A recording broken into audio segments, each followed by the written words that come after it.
Hi. I'm going to cry already and I didn't even tell the story. But my trip to Switzerland was the most awesome trip I've ever had. And thanks to my son-in-law, my daughter, the 3 grandkids, I got to see Switzerland. So I'll start by telling you that my plane ride from London, England, which I went to London, England first, was in first class. And my son-in-law said, you have to sit in first class, Dee, because I'm going to sit in the back in the economy section. So anyway, I had such a great time. The flight attendant came and she said, can I offer you a drink? Oh, sure. I had a drink.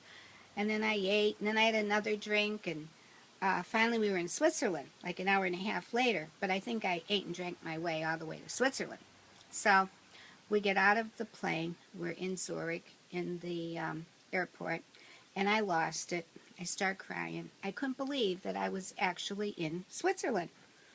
So we rented a car, and actually it was at night. So by the time we got there, we didn't really do any sightseeing. Plus it rained, and it rained all the while we were in Switzerland.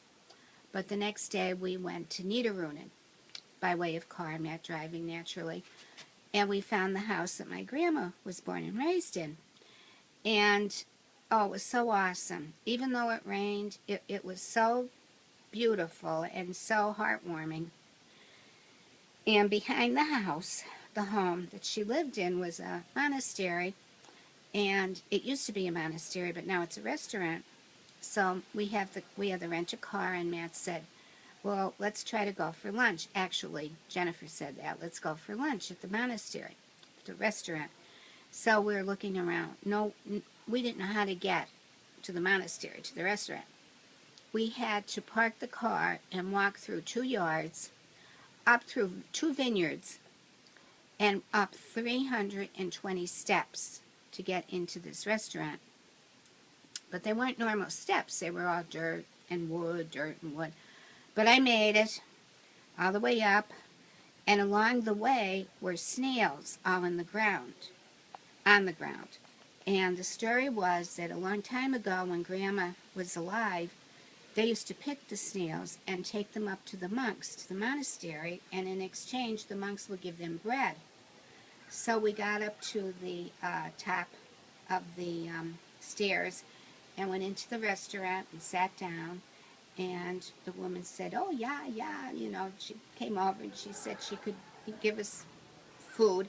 We had Wiener Schnitzel and Fritz, which are French fries, and cordon bleu, and wine, good wine from their vineyard. So I said to Matt, give me the phone. I have to call Aunt Betty.